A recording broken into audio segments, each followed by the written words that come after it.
औज़ुबिल्लाहि मिनश्शैतानिर्रजीम बिस्मिल्लाहिर्रहमानिर्रहीम अस्सलामु अलैकुम वरहमतुल्लाहि वबरकातुहू। सूरह इब्राहीम है मेरे सामने और सूरह इब्राहीम की आयत नंबर 28 या पारा नंबर 13 और रुकू नंबर 17 शुरू हुआ है।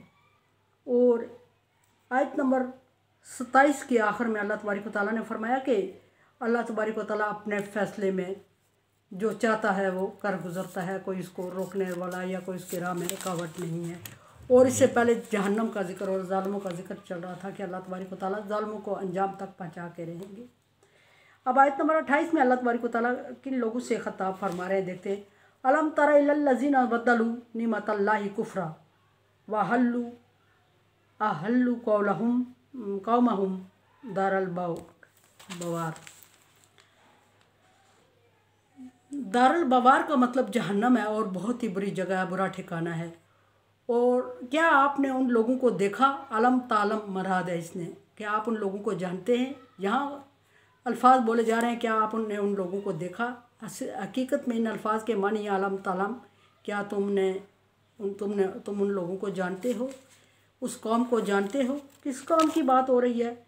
बदलू निमतल्लाहि कुफ्रा, कि जिसने अल्लाह तबारक व तआला के नेमत को कुफ्र से तब्दील कर दिया। वो कौन सी कौम थी, वो कौन से लोग थे, और वो कौन से लोग थे जिन्होंने अपने ऊपर न सिर्फ अपने ऊपर जुल्म किया बल्कि अपनी कौम समेत वो जहन्नम के मालिक बने और जहन्नम में अपने आप को डाल दिया और अपनी कौम पर भी ये जुल्म किया कि उनको भी साथ डुबो दिया। ये अक्सर रवायात के मुताबिक ये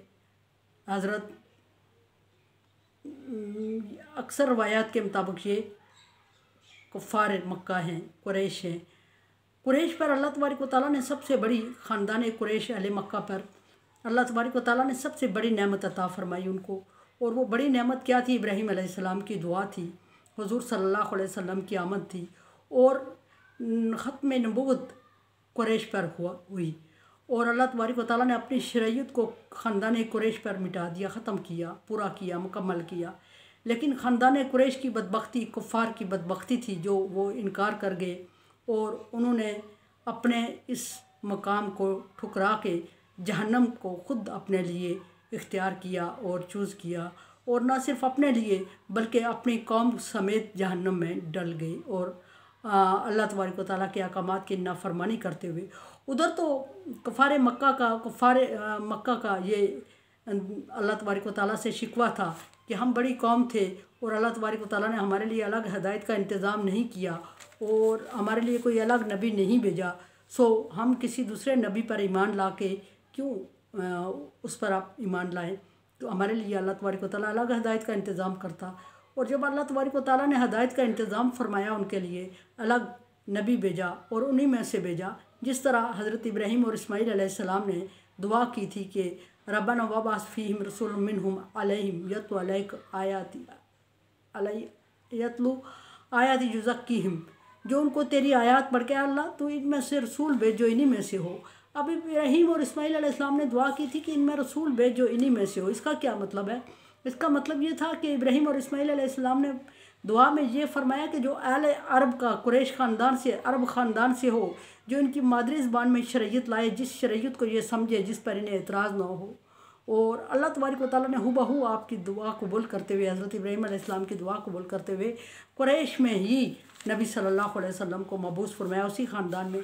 और ना सिर्फ उसी ख़ानदान में नबी सल्लल्लाहु अलैहि वसल्लम को मबूस फरमाया बल्कि उन्हीं लोगों में से, और बल्कि एक उम्मी आदमी को उन पर मबूस फरमाया कि खुदा न खास्ता ये लोग ये ना समझे कि ये कोई बहुत पढ़ा लिखा बंदा है और अपनी तरफ से कोई शेर व शायरी कर रहा है। अरब चूँकि ज़बान दान थे और किसी को अपनी ज़बान में मुकाबले में आगे नहीं निकलने देते थे, इसलिए उन्होंने बाकियों को आजमी कह दिया था कि अनपढ़ और गूंगे बहरे मराद दे दिया था।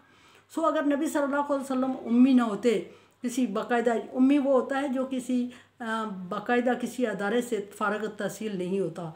अगर आप सल्लल्लाहु अलैहि वसल्लम यूनिवर्सिटी होते तो वो लोग कहते कि ये पढ़ लिखा चुका है, चूँकि हम बद्दू हैं, हम अनपढ़ हैं और ये पढ़ लिख के हम पे अपनी तालीम का रोब जमा रहा है और इस तरह की शायरी इसको आ गई है, तालीम ने सिखा दी है।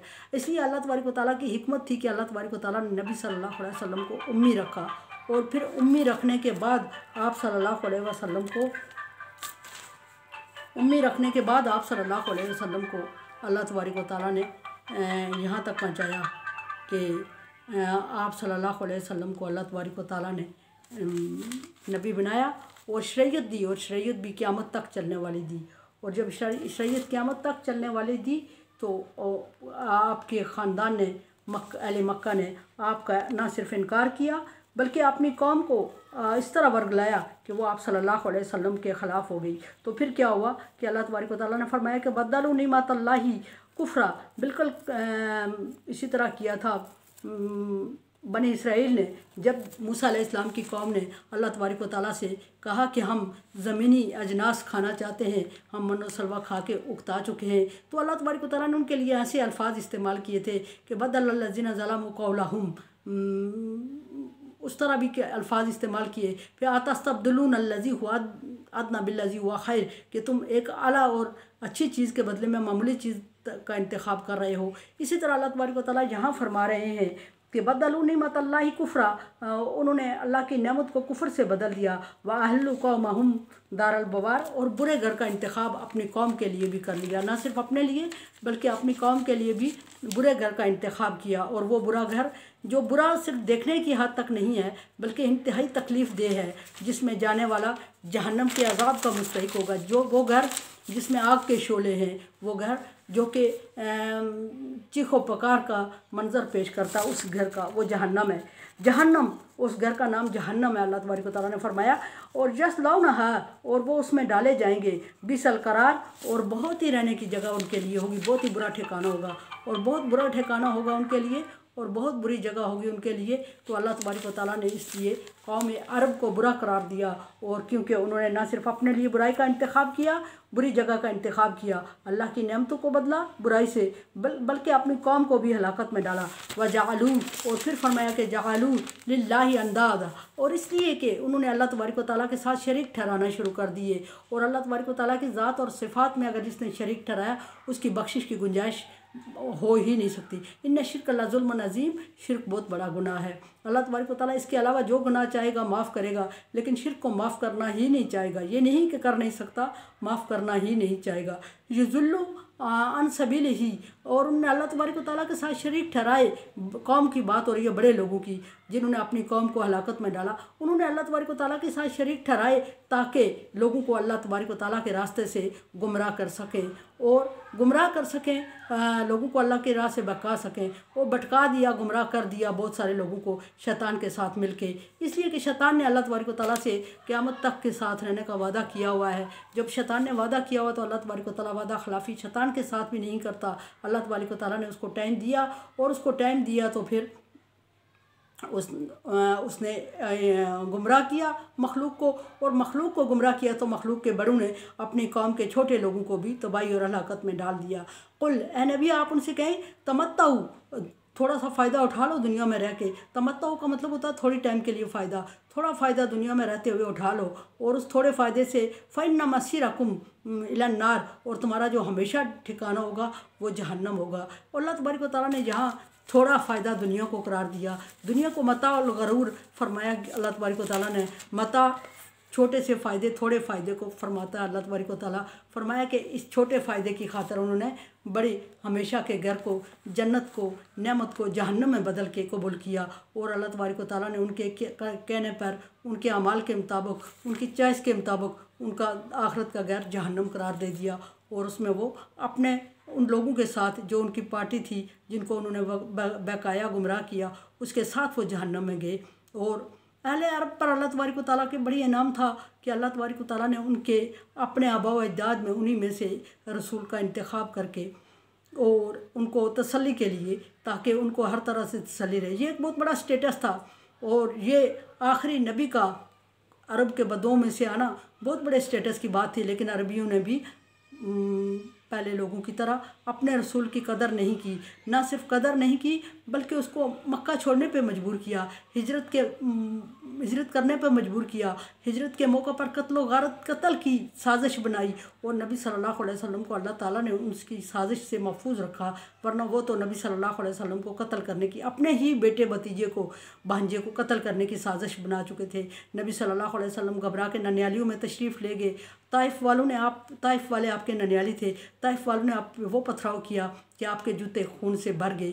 और जब जूते खून से भर गए तो फरिश्ता नाजुल हुआ और उसने कहा, या रसूल अल्लाह, अगर आप हमें इजाज़त दें तो मक्के की ये ताइफ की पहाड़ियों को आपस में मिला दिया जाए और इसके दरमियान में रहने वालों को मसल कर पीस कर सुरमा बना दिया जाए।